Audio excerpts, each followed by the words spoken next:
वो करने वाले हैं।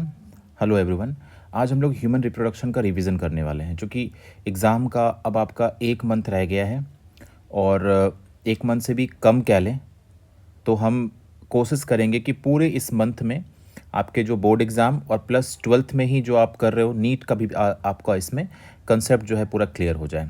तो आज हम लोग स्टार्ट करते हैं ह्यूमन रिप्रोडक्शन चैप्टर को, रिवाइज करते हैं पूरा कि क्या क्या पूरा हूबहू ये एनसीईआरटी का रेप्लिका है और काफ़ी शॉर्ट तरीके से दिया हुआ है। इसको हम पूरा कर लेते हैं, आप क्वेश्चन आंसर भी कर पाएंगे और प्लस एमसीक्यू भी कर पाएंगे।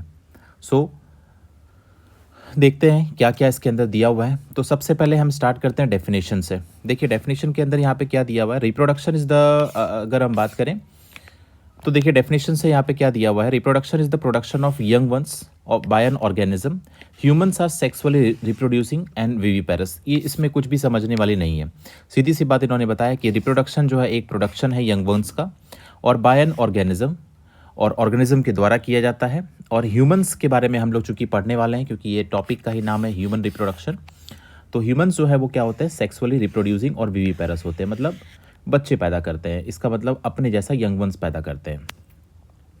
अब हम बात करते हैं, सबसे पहला इसके अंदर टॉपिक जो दिया हुआ है वो है मेल रिप्रोडक्टिव सिस्टम। सो मेल रिप्रोडक्टिव सिस्टम अगर हम बात करें तो it consist of a pair testis. इसके अंदर क्या होती है, मेल रिप्रोडक्टिव सिस्टम के अंदर pair testis, accessory ducts, accessory glands और एक्सटर्नल जेनिटेलिया, जिसको हम क्या बोलते हैं, पेनिस। अब ये स्ट्रक्चर काफ़ी अच्छे से एनसीईआरटी का दिया हुआ है, इसको आप देख सकते हैं। तो ये वाला जो सेक्शन है इसको सजाइटल सेक्शन कहते हैं, आप जब मेडिकल टर्म्स में आप पढ़ेंगे, ठीक है। तो लेफ्ट और राइट हम जब कट करते हैं बॉडी को तो उसे हम क्या बोलते हैं, सजाइटल सेक्शन। और ये जो है आपका एंटीरियर व्यू है। सो अगर हम बात करेंगे यहाँ पे देखिए सबसे पहले जो यहाँ पे इसको और थोड़ा हम जूम कर लेते हैं तो और अच्छे से क्लियर जो है आपको दिखेगा। तो इसके अंदर आप इसमें देख सकते हैं कि आपको क्या क्या इसके अंदर दिख रहा है। तो सबसे पहले हम बात करते हैं टेस्टिस की। टेस्टिस आपको दिख रहा है कि ये क्या है, ये बाहर की तरफ रहते हैं, ठीक है, ये एब्डोमेन के बाहर रहते हैं। और चूंकि इसके पीछे कारण ये है कि टेस्टिस जो है वो क्या करता है, स्पर्म को फॉर्मेशन करने के लिए, क्योंकि टेस्टिस के अंदर स्पर्म का फॉर्मेशन होता है और स्पर्म के फॉर्मेशन के लिए हमें बॉडी से 2 से 3 डिग्री टेम्परेचर कम चाहिए, इसीलिए ये एब्डोमेन में ना होकर एब्डोमेन से बाहर होता है एक पाउच में जिसका नाम है स्क्रॉटम, और ये इसमें डिसेंट रहते हैं। उसके बाद और चूँकि ये एब्डोमेन में बनते हैं, लेकिन at the 8th week of pregnancy ये क्या होते हैं, ये इंग्विनल कैनाल से ये डिसेंड होके कहा जाते हैं स्क्रोटम में आ जाते हैं। और अगर नहीं आते हैं तो एक कंडीशन बनता है जिसे हम क्रिप्टोर्किडिज्म कहते हैं, ये आ जाना चाहिए जो है बिफोर बर्थ।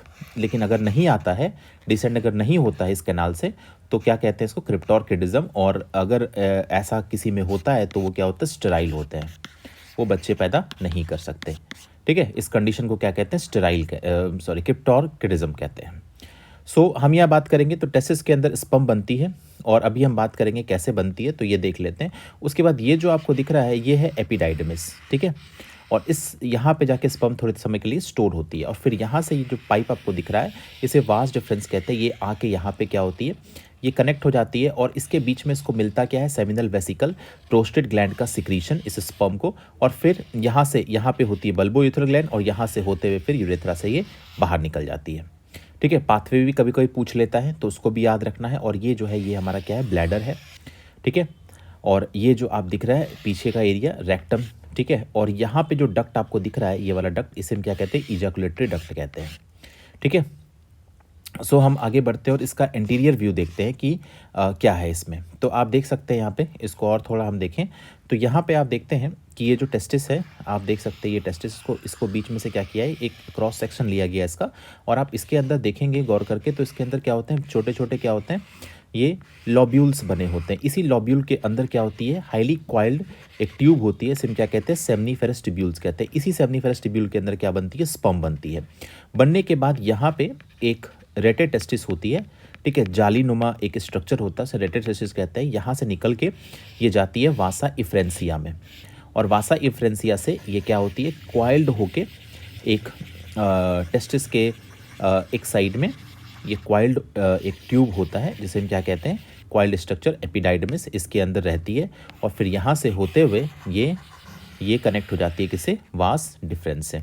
और वास डिफरेंस फिर जो है इसको क्या करती है, इसको यहाँ से कैरी करके लेके आती है और यहाँ से सेम इस साइड से भी आएगा और फिर यहाँ पे आके ये देख सकते हैं आप, इसको यहाँ पे सिक्रेशन मिला किसका, सेमिनल वेसिकल का, क्योंकि आपको पता है कि सेमिनल वेसिकल सेक्स ग्लैंड्स हैं और ये तीनों बहुत ही इंपॉर्टेंट सिक्रीशंस करते हैं स्पर्म के अंदर, ताकि स्पर्म की मोटिलिटी जो है वो बनी रहे, उसकी स्ट्रेंथ बनी रहे, क्योंकि आपको पता है कि स्पर्म को अगेंस्ट द ग्रेविटी जाके क्या करना है, वो फ्यूज़ करना है ओवम के साथ, ठीक है। उसके बाद प्रोस्टेट ग्लैंड, मिल्की सिक्रीशन, जो आप मिल्की जो कलर देखते हो प्रोस्टेट ग्लैंड की वजह से होता है। और दूसरा बल्बोयूथर ग्लैंड, ये भी बहुत इंपॉर्टेंट सिक्रीशन करता है। ये जो यूरिया फंसा होता है इस ट्रैक्ट में, उस यूरिया को क्लियर करता है ताकि स्पर्म कंटामिनेट ना करें, और दूसरा ये लुब्रिकेशन में भी हेल्प करता है। उसके बाद ये यूरेथ्रा आप देख रहे हैं, ये कॉमन पैसेज है किसके लिए, यूरिन के लिए और स्पर्म के लिए, यूरिन के लिए और दूसरा स्पर्म के लिए, इसलिए इसको हम क्या बोलते हैं, यूरिनोजेनिटल डक्ट कहते हैं। उसके बाद हम बात करते हैं आगे, यहाँ से क्या होगा, ये बाहर निकल जाएगा। ये जो आगे वाला पोर्शन पेनिस का देख रहे हैं आप, इसको कहते हैं ग्लैंस पेनिस, और ग्लैंस पेनिस कवर होता है एक स्किन से, जिसे हम कहते हैं फोर स्किन। ओके, तो ये सारे चीज़ें दी हुई है इसके अंदर, और ये आपको दिख रहा है, ये ब्लैडर है, ठीक है। और ऊपर से ये किडनी से क्या आ रही है, यूरेटर आ रही है ब्लैडर में। ओके, तो ये अगर हम देखें तो ये स्ट्रक्चर था किसका, एनसीईआरटी के अंदर दिया हुआ, जो कि आपको जानना ज़रूरी है। इस डायग्राम का भी थोड़ा प्रैक्टिस कर लीजिएगा, क्योंकि ये आ सकता है। उसके बाद हम बात करते हैं सबसे पहला पेयर टेस्टिस के बारे में। तो आपको पता है टेस्टिस जो है वो प्राइमरी सेक्स ऑर्गन है जो प्रोड्यूस करती है स्पर्म और टेस्टोस्टेरोन दोनों एक साथ, ठीक है। स्पर्म और दूसरा क्या है, टेस्टोस्टेरोन। टेस्टिस अगर हम बात करते हैं formed with in the abdomen, आप देख लीजिए इसमें लिखा हुआ है टेस्टिस जो है एब्डोमेन के अंदर बनते तो हैं, लेकिन सून आफ्टर द बर्थ और at the eighth month of pregnancy they descend into the scrotal sac, जिसे हम कहते हैं scrotum, through a inguinal canal, ठीक है। इस कैनाल को क्या कहते हैं, इंग्वेनल कैनाल कहते हैं।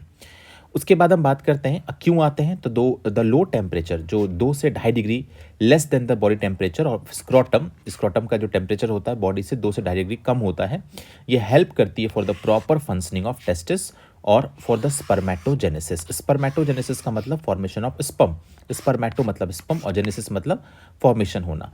सो जेनेसिस शब्द जहाँ भी आता है इसका मतलब क्या होना, सिंथेसाइज होना, फॉर्म होना। उसके अंदर बात करते हैं हर एक testis, each testis is oval in shape, length जो होता है वो कितना होता है 4 से 5 सेंटीमीटर, विड्थ जो होता है वो 2 से 3 सेंटीमीटर। ये याद रखना है, ये नीट के लिए इंपॉर्टेंट है। Each testis has about 250 testicular lobules. ये जो लॉब्यूल आप देख रहे थे ना, ये लॉब्यूल, ठीक है, ये लगभग 200 से 250 जो है लॉब्यूल्स होते हैं इसके अंदर। उसके बाद हर एक लॉब्यूल के पास 1 से 3 क्वाइल्ड सेमनीफेरस ट्यूब्यूल्स होती है, और सेमनीफेरस ट्यूब्यूल जो है वो लाइंड होती है इंटरनली विद द स्पर्मेटोगोनिया, अभी हम आपको दिखाएंगे, मेल जर्म सेल्स और सर्टोलिस सेल्स, ठीक है, सपोर्टिंग सेल्स। और उसके बाहर जो होती है उसके अंदर क्या होती है, इंटरस्टिशियल सेल्स होती है। अब यहाँ पे आप देखो, यही स्पर्मेटोगोनिया आगे जाके स्पर्म बनाएगा, और स्पर्म बनने के तुरंत स्पर्म नहीं बनते, उसके कई सारे स्टेजेस होते हैं, हम आगे बात करेंगे। तो उस दौरान क्या करती है, सर्टोलिस सेल क्या करती है, वो सपोर्ट करती है इस इमेच्योर स्पर्म को, ठीक है, सपोर्टिंग, इसलिए इसको कहते हैं सपोर्टिंग या नर्सिंग सेल। उसके बाद हम बात करते हैं यहाँ पे इंटरस्टिशियल सेल। तो बाहर वाला अगर हम बात करते हैं ना, ये बाहर वाला जो सेल है इसे हम क्या कहते हैं, इंटरस्टिशियल सेल कहते हैं, ठीक है। ये इंटरस्टिशियल सेल्स आपको दिख रहा है। सो इंटरस्टिशियल सेल्स ये है, और इसके अंदर जो आपको ये दिख रहा है ये है स्पर्मेटोगोनिया, और ये जो ये है अगर हम बात करें तो ये आपको दिख रहा है स्पर्मेटोगोनिया, इसी से क्या बन रही है, स्पर्मेटोजोआ। और इसके बीच बीच में अगर आप देखेंगे तो बीच बीच में क्या होती है, सर्टोली सेल्स, ठीक है, जो स्पर्मेटोजोआ से चिपकी हुई है। सो आप यहाँ देख सकते हैं 2 चीज़ें इसके अंदर है, स्पर्मेटोगोनिया और सर्टोली सेल्स, और जो ये बाहर रेड वाला एरिया दिख रहा है आपको, ये क्या है, इंटरस्टिशियल सेल्स है। ये इंटरस्टिशियल सेल्स जो है ये बहुत ही इंपॉर्टेंट, इसको लेडिक सेल भी बोलते हैं, और ये क्या करती है, बहुत ही इंपॉर्टेंट ये सिक्रीशंस करती है ना। इसका नाम है एंड्रोजन, ठीक है, एंड्रोजन, या फिर हम क्या बोलते हैं, टेस्टिकुलर हार्मोन, जिसका नाम क्या है, एंड्रोजन। और ये एंड्रोजन एक ग्रुप ऑफ हार्मोन है, उसके अंदर होती है टेस्टोस्टेरोन, ठीक है, मेल सेक्स हार्मोन। तो ये निकलती है कहाँ से, इंटरस्टिशियल सेल्स को सिक्रीट करती है। तो आपको ये एक क्रॉस सेक्शन है किसका, सेमनीफेरस ट्यूब्यूल का, ठीक है। तो आपको ये समझ में आ गया। सो अगर हम बात करते हैं उसके बाद हम बात करते हैं आगे, तो यहाँ पे आप देख सकते हैं सेमनीफेरस ट्यूब्यूल लाइंड है internally with the spermatogonia male germ cells या सर्टोली सेल्स, जिसको सपोर्टिंग सेल्स कहते हैं। Sertoli cell give shape and nourishment to the developing spermatogonia. ये भी इंपॉर्टेंट है, आप इसको याद कर लीजिए कि सर्टोली सेल क्या करती है, शेप देती है और नरिशमेंट करती है किसको, डेवलपिंग स्पर्मेटोगोनिया को। The regions outside the seminiferous tubule, जिसको इंटरस्टिशियल स्पेस कहते हैं, जस्ट सेमनीफेरस ट्यूब्यूल के बाहर, है ना, कंटेन स्मॉल ब्लड वेसल्स को कहते हैं इंटरस्टिशियल सेल्स और लेडिक सेल।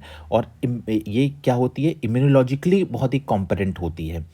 उसके बाद लेडिक सेल्स जो है वो सिक्रीट करती है एक हार्मोन जिसका नाम क्या है, टेस्टिकुलर हार्मोन। वो है क्या है हमारा, एंड्रोजन्स। ठीक है, इसका भी फंक्शन आपको याद रखना है, बहुत ही सिंपल है। अगर आप इसको 1 से 2 बार रीड कर लोगे तो आपका पूरा एनसीईआरटी का कंसेप्ट जो है वो क्लियर हो जाएगा, नीट के लिए भी और प्लस सीबीएसई के लिए भी।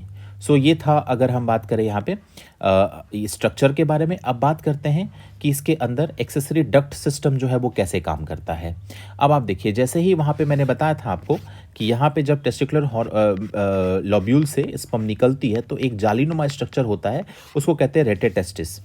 ये जो है ये वहाँ पे आती है स्पर्म, उसके बाद यहाँ से निकल के वासा इफ्रेंसिया में जाती है, उसके बाद एपिडाइडमिस में जाती है और वास डिफरेंस में जाती है। और they conduct sperm from testis, है ना। और कैसे फॉलो करती है, देखिए पहले बनेगा सेमनीफेरस ट्यूब्यूल में, फिर आएगा रेटेटेस्टिस में, इसको इर्रेगुलर कैविटीज़ कहते हैं। उसके बाद vasa efferentia, series of fine tubules, बहुत ही फाइन टिब्यूल्स होते हैं। उसके बाद आती है एपिडाइडमिस में, ये स्टोर करती है स्पर्म को टेम्पोरली। उसके बाद वास डिफरेंस ज्वाइन करती है duct of seminal vesicle. Vas deferens क्या करेगी, ज्वाइन करेगी किसका, सेमिनल वेसिकल के डक्ट को, है ना। और ये ज्वाइन करती है, समझिए ये अगर वास डिफरेंस है और यहाँ पे आके क्या बना, ये जो है ये किससे ज्वाइन किया, सेमिनल वेसिकल से ज्वाइन किया। ठीक है, और ये डक्ट को हम क्या बोलते हैं, ये डक्ट को क्या बोलते हैं, इजैकुलेटरी डक्ट बोलते हैं। ठीक है, और इजैकुलेटरी डक्ट आगे जाके ज्वाइन कर जाता है यूरेथ्रा से, और यूरेथ्रा जो है आगे वाला पोर्शन यूरेथ्रा का आप देखोगे, है ना, तो उसको कहते हैं यूरेथ्रल मीटस, यहाँ से होते हुए बाहर निकल जाती है।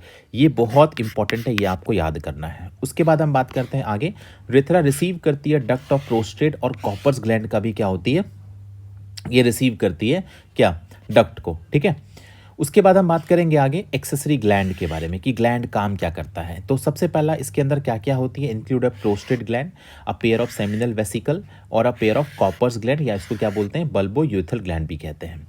देयर कलेक्टिव सिक्रीशंस जिसको बोलते हैं सेमिनल प्लाज्मा, है ना, इन सभी का रिच इन फ्रुक्टोज, कैल्शियम और enzymes. Seminal plasma plus sperm को क्या बोलते हैं, सीमेन बोलते हैं। ये भी बहुत इंपॉर्टेंट है, नीट में क्वेश्चन आया है पहले कि सीमेन क्या है, सेमिनल प्लाज्मा प्लस स्पर्म, इसको क्या बोलते हैं, सीमेन बोलते हैं। उसके बाद हम बात करते हैं फंक्शंस ऑफ सेमिनल प्लाज्मा, क्या फंक्शन होता है। तो सबसे पहला ये हेल्प करती है for transport of sperm, sperm के ट्रांसपोर्ट में ये हेल्प करेगा। Supplies nutrients to the sperm, sperm के अंदर न्यूट्रिएंट्स का सप्लाई करने में हेल्प करेगा।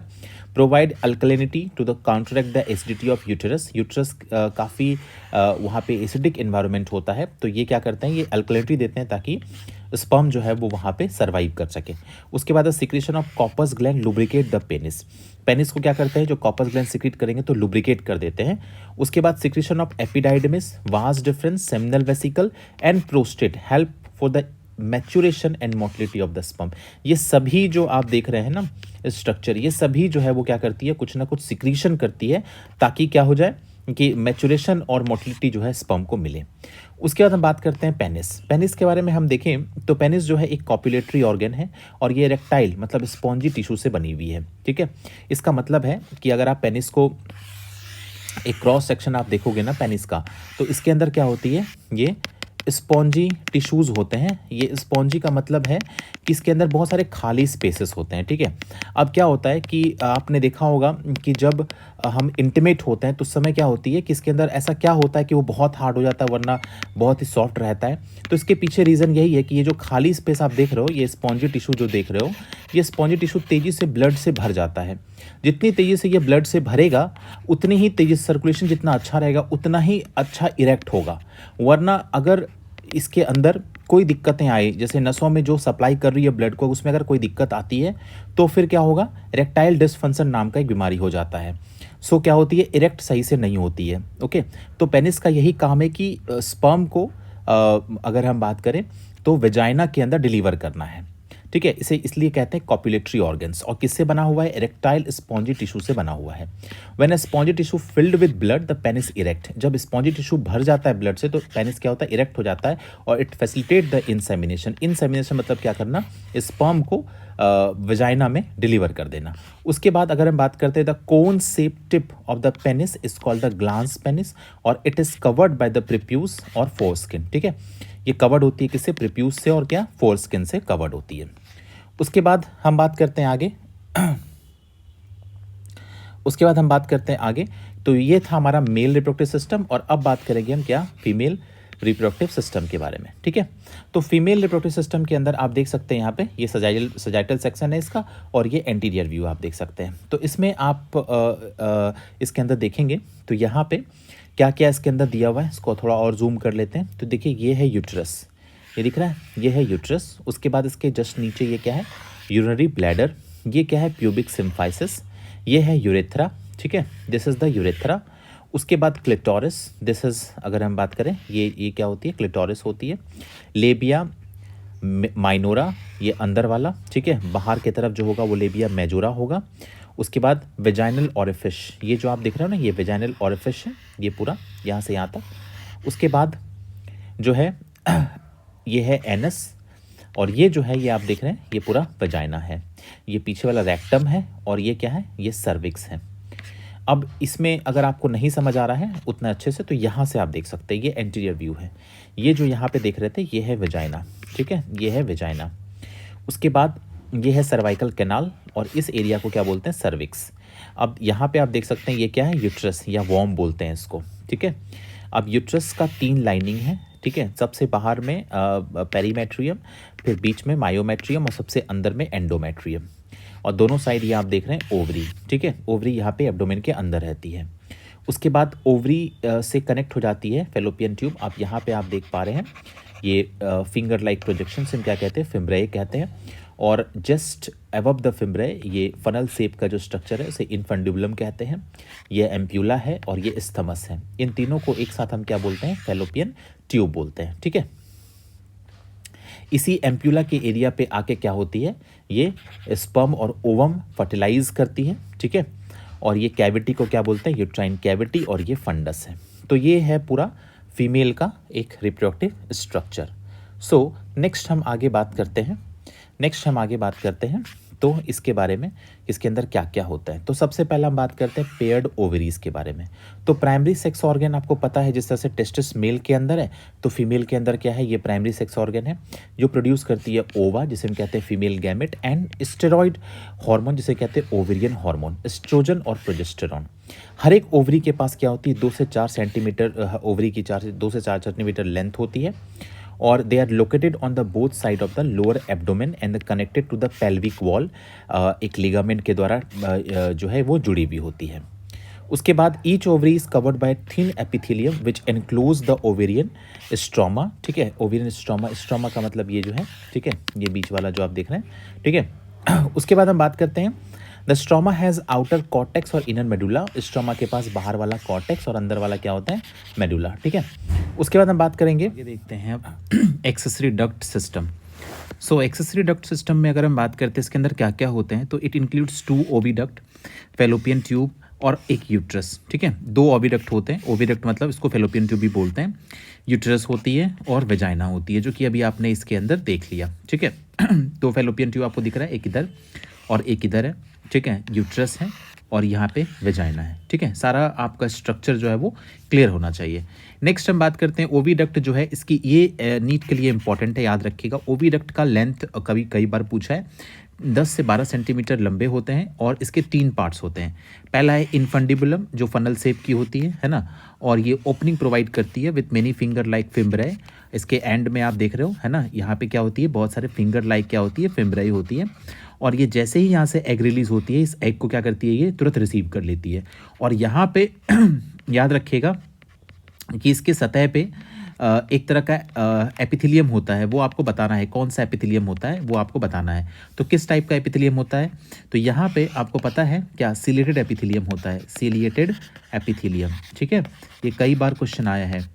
तो सिलेटेड एपिथेलियम क्या करती है, इसके ऊपर जो सीलिया होती है वो बीट करती है ओवम को, और बीट करके क्या करती है वो आगे फॉरवर्ड कर देती है, इसको आगे ढकेल के यहाँ तक इसको पहुँचाना है। यहाँ पे ओवम वेट करती है और स्पर्म यहाँ आता है और क्या करता है, इसके साथ फ्यूज़ करता है। सो अभी आगे हम देखेंगे कि साइट ऑफ फर्टिलाइजेशन क्या होगा, ठीक है। तो याद रखना है आपको। तो ये अगर हम बात करेंगे तो ये इन्फेंडुबुलम है जो फनल शेप होती है, और ये फिंगर लाइक जो होती है फिम्ब्राई होती है, और इट हेल्प्स टू कलेक्ट, इसका फंक्शन भी याद रखना है आपको, ये काम क्या करता है। It helps to collect the ovum, ovum को कलेक्ट करता है वो। उसके बाद है एम्प्यूला, एम्प्यूला वाइडर पार्ट है, ये भी आपको याद रखना है कि सबसे वाइडर पार्ट जो है वो एम्प्यूला है, और स्थमस जो है वो क्या है, नैरो पार्ट है, और ज्वाइन करता है किसको, यूट्रस को। दिस इज द स्थमस, ये जो आपको दिख रहा है स्थमस, और ये यूट्रस को ज्वाइन कर रहा है, ठीक है, याद रखना है। और एम्प्यूला काफ़ी वाइड है। सो यहीं पे क्या होती है, फर्टिलाइजेशन, साइट ऑफ फर्टिलाइजेशन होता है। अब बात करते हैं उसके बाद ये भी बहुत इंपॉर्टेंट आपको याद रखना है यूट्रस को। यूट्रस जो है सॉरी, उसके बाद हम बात करते हैं, हाँ देखो ये आ गया, यहाँ पे सिलेटेड एपिथेलियम जो होती है लाइंड होती है the lumen of the oviduct. Lumen मतलब समझ रहे हो ना, कि ये समझो फेलोपियन ट्यूब है, तो इसके बीच वाला पार्ट जो है हम क्या बोलते हैं, ल्यूमेन बोलते हैं, ठीक है, ल्यूमेन। तो ये अगर हम बात करते हैं lumen of the oviduct drives the ovum towards the uterus, और क्या करते हैं वो उसको ओवम को ढकेल के यूट्रस की तरफ लेकर के जाते हैं, ठीक है। कौन करता है, तो सिलेटेड एपिथेलियम करते हैं, ओके। उसके बाद बात करते हैं यूट्रस के बारे में। यूट्रस जो है इसको वोम भी बोलते हैं, और it is inverted pear shape, और it supported by the ligaments, और ये लिगामेंट के द्वारा सेपरेट होते हैं और अटैच होते हैं किसमें, पेल्विक वॉल में। ये सिंपल है। यूट्रस के 3 पार्ट्स होते हैं, अपर फंडस, फिर बीच वाला बॉडी, और टर्मिनल में क्या होती है, सर्विक्स होती है, जो कि आपने स्ट्रक्चर यहाँ पे देख लिया कि कौन कौन से चीज़ें होती है, ठीक है। ये रहा फंडस, ठीक है, ये यहाँ से यहाँ तक ये रहा बॉडी, और ये टर्मिनल एंड पे क्या रहा, इसका cervix, okay, this is the cervix. So अगर हम बात करें यहाँ पे एक जो इंपॉर्टेंट चीज़ है आपको याद रखना है कि सर्विक्स ओपन होती है किसमें, वेजाइना में, और सर्वाइकल कैनाल और वेजाइना जो है ये फॉर्म एक साथ करती है बर्थ कैनाल। ये भी बहुत इंपॉर्टेंट है, आपको याद रखना है। एक एक पॉइंट जो मैं बता रहा हूँ वो आपको याद रखना है, 2-3 बार इसको पढ़िएगा, आपको सब कुछ याद हो जाएगा, पूरा एनसीईआरटी आपको याद हो जाएगा। पॉइंट में बता रहा हूँ। उसके बाद बात करते हैं यूट्राइन वॉल के बारे में। इसके 3 लेयर्स होते हैं। सबसे बाहर क्या होगा, पेरीमेट्रियम, ओके, बीच वाला क्या होगा, मायोमेट्रियम, और फिर उसके बाद क्या होगा, तो एंडोमेट्रियम, ठीक है। 3 वॉल होते हैं। देखिए, पेरीमेट्रियम सबसे बाहर होती है, external thin membrane, myometrium middle thick layer of the smooth muscle, और एंडोमेट्रियम जो होती है इनर ग्लैंडुलर और वास्कुलर लेयर होती है। उसके बाद आती है बात किसकी, वेजाइना की। वेजाइना ये ओपन होती है to the exterior between the urethra और एनस।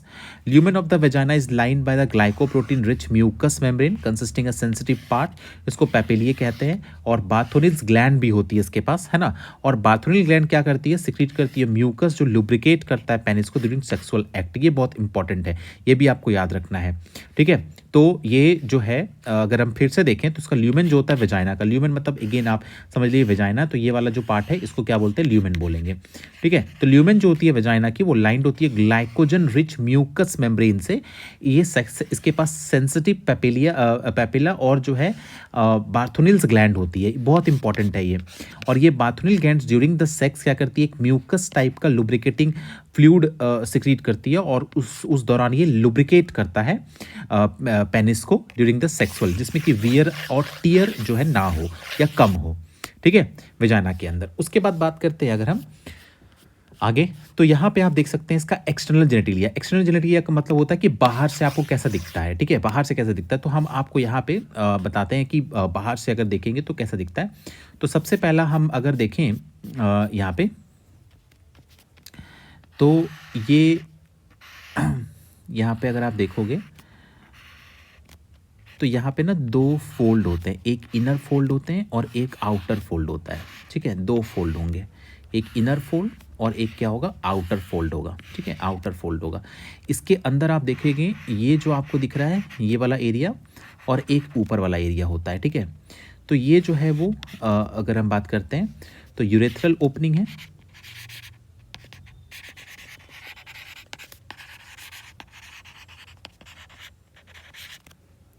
और ये वेजाइनल ओपनिंग है, ठीक है। फीमेल्स में 2 ओपनिंग है, एक यूरेथ्रल ओपनिंग है और दूसरा क्या होती है, वेजाइनल ओपनिंग है। उसके बाद हम बात करते हैं ये अंदर वाला जो है लेबिया माइनोरा है, लेबिया माइनोरा है, और जो बाहर वाला है इसे हम क्या बोलते हैं, लेबिया मेजोरा, ठीक है, ये लेबिया मेजोरा। और इसके ऊपर जो आप देखते हो है ना, ये मॉन्स प्यूबिस। ओके, तो जो है ये स्किन फोल्डेड होती है, और स्किन जो है ये फोल्डेड होते हैं, तो 2 फोल्ड्स होती है इसकी। तो इसके पास क्या क्या होता है, एक्सटर्नल जेनिटल, या इसको एक साथ बोलते हैं वल्वा, ठीक है। उसके बाद हम बात करते हैं मॉन्स, इसके अंदर क्या क्या होती है, मॉन्स प्यूबिस, लेबिया मेजोरा, ठीक है, लेबिया माइनोरा, हाइमेन और क्लिटोरिस। अब देखिए मैं आपको बताता हूँ हाइमेन क्या होता है। अब अगर आप ध्यान से देखोगे आप, ठीक है, अगर आप ध्यान से देखोगे तो इसके ऊपर जो है ना, इसके ऊपर अगर हम बात करते हैं, ये जो वेजाइनल ओपनिंग है, ठीक है, इसके ऊपर जो है अगर मैं बात करूँ, एक तरह का ब्लड का लेयर होता है, ठीक है। तो ड्यूरिंग इंटरकोर्स, जब इंटरकोर्स होता है तो ये लेयर जो है वो टूट जाता है, और उस दौरान क्या होती है, ब्लीडिंग होती है फर्स्ट क्वाइटस में। लेकिन कभी कभी उसके पहले भी हो सकती है, जैसे हॉर्स राइडिंग हो गया, और जो है और कुछ गेम अगर खेलती है, सेक्स अगर वो गेम में एक्टिव है, तो उस दौरान भी ये जो है सेड कर सकती है। ऐसा नहीं है फर्स्ट जो है क्वाइटस के दौरान ही हो, किसी किसी का क्वाइटस के दौरान, क्वाइटस के बाद भी नहीं होता है, ठीक है। तो आप देखिए यहाँ पे कि मॉन्स प्यूबिस एक कुशन फैटी टिश्यू है, कवर्ड बाय प्यूबिक हेयर। ये प्यूबिक हेयर से क्या होती है, कवर्ड होती है, ये है मॉन्स प्यूबिस। उसके बाद हम बात करते हैं, और क्लिटोरिस आपने देखा, क्लिटोरिस जो है एक फिंगर लाइक, अगर हम बात करते हैं, प्रोजेक्शन होती है यहाँ पे, ठीक है, फिंगर लाइक प्रोजेक्शन होती है यहाँ पे, इसे कहते हैं क्लिटोरिस, ठीक है, क्लिटोरिस इसे कहते हैं। ओके, और ये जो है ये क्या करते हैं, एक सेंसेशन पैदा करते हैं during the sexual activity, clitoris. उसके बाद बात करते हैं यहाँ पे, एक एक करके देखते हैं क्या क्या होता है। मॉन्स प्यूबिस एक कुशन फैटी टिश्यू है, कवर्ड होती है by pubic hairs. Labia majora की अगर हम बात करते हैं, लार्ज होती है, फ्लैशी होती है, फैटी और हेयरी होती है आउटर फोल्ड्स, और सराउंड्स द वेजाइनल ओपनिंग। और क्या करती है ये लेबिया मेजोरा, वेजाइनल ओपनिंग को सराउंड करके रखती है, मतलब घेर के रखती है। लेबिया मेजोरा अंदर वाला लेयर है, ओके, छोटी होती है, थिन होती है, और हेयरलेस इनर फोल्ड होती है, ठीक है, अंदर वाला इनर फोल्ड होता है, ये अंदर वाला जो आप देख रहे हो, ठीक है, इनर फोल्ड होता है। उसके बाद हम बात करते हैं आगे कि हाइमेन देखो, अगर हम बात करते हैं हाइमेन क्या है, a membrane which partially cover the vaginal opening, है ना, पार्शियली कवर करके रखती है वेजाइनल ओपनिंग को। Okay, it is often torn during the first coitus, और it may be also broken in sudden fall और जॉल्ट, ठीक है, अगर झटका लग जाए या गिर जाए, ठीक है। इंसर्शन ऑफ वेजाइनल टैम्पॉन, अगर एक तरह का डिवाइस है, उसको अगर आप ये करते हो, इंसर्ट करते हो, तो उससे भी ये टूट सकता है। Active participation in the some sport, अगर कुछ स्पोर्ट्स में अगर आप एक्टिव पार्टिसिपेशन करते हो, उसमें भी हो सकता है। और in some women hymen persist after coitus, मतलब क्वाइटस के बाद भी ये रह सकता है, ऐसा जरूरी नहीं है कि क्वाइटस के दौरान ही ये टूटेगी। So the hymen is not reliable indicator of virginity और सेक्सुअल एक्सपीरियंस। तो पहले के ज़माने में ऐसा होता था कि फर्स्ट नाइट में अगर ब्लीडिंग नहीं हुई तो क्या होता है कि मान लिया जाएगा कि वो पहले से मतलब सेक्स कर चुकी है, ऐसा नहीं होता है, ठीक है।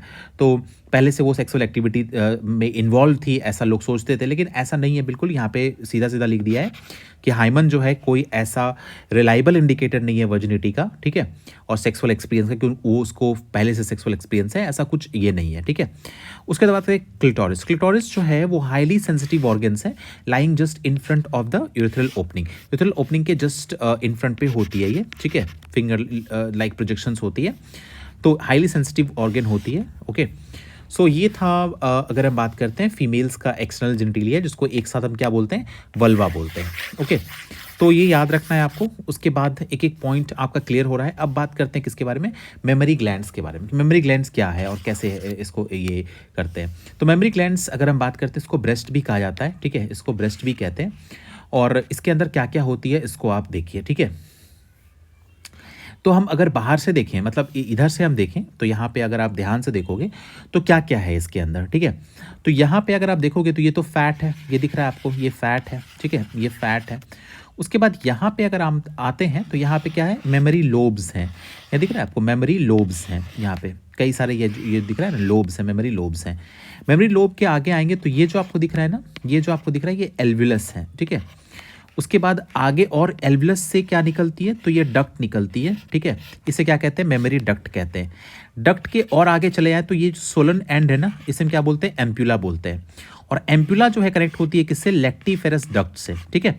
तो पहले क्या हुआ, नंबर 1 पे मेमोरी लोब, ठीक है, उसके अंदर क्या देखा आपने, मेमोरी एल्वुलस, उसके अंदर क्या देखा आपने, मेमोरी डक्ट, और फिर क्या देखा आपने, एम्प्यूला, ठीक है, वाइडर जो ओपनिंग है, और फिर आपने क्या देखा, लैक्टिफेरस डक्ट, और लैक्टिफेरस बहुत सारे मिलके बनाते हैं वो निपल। जब इसको सक करते हैं तो ये क्या होती है, ये जो मिल्क स्टोर्ड है किसमें, एम्प्यूला में, और ये डक्ट के थ्रू बच्चे के माउथ में आ जाता है। ठीक है, और इस डार्क एरिया को हम क्या कहते हैं, डार्क एरिया को अगर आप देखोगे निपल्स का, उसे हम क्या कहते हैं, आर्यूला कहते हैं। ठीक है, अब देखो यहाँ पे अगर हम बात करेंगे, pair of memory gland contains of glandular tissue और फैट। इसके पास क्या होती है, ग्लैंडुलर। अब देखो यही सिक्रीट करती है क्या, मिल्क। ठीक है, ग्लैंडुलर टिश्यू होती है और फैट होती है। Glandular tissue of each breast has 15 to 20 memory lobes. कितने मेमोरी लोब्स होते हैं, तो ये आपको याद रखना है, 15 से 20 मेमोरी लोब्स होते हैं, 15 to 20 लोब्स होते हैं। ठीक है, containing the cluster of cells, जिसे हम कहते हैं मेमोरी एल्विलाई। उसके पास बहुत सारे क्लस्टर ऑफ सेल्स होते हैं, इसको क्या कहते हैं, मेमोरी एल्विलाई कहते हैं। ठीक है, अगर आप देखें तो सेल्स ऑफ एल्विलाई, और यही एल्विलाई की सेल क्या करती है, सिक्रीट करती है मिल्क। बहुत इंपॉर्टेंट है, याद रखना है। It is stored in the lumen of alveoli, और एल्विलाई के ल्यूमेन में जो है इसको स्टोर करके रखते हैं।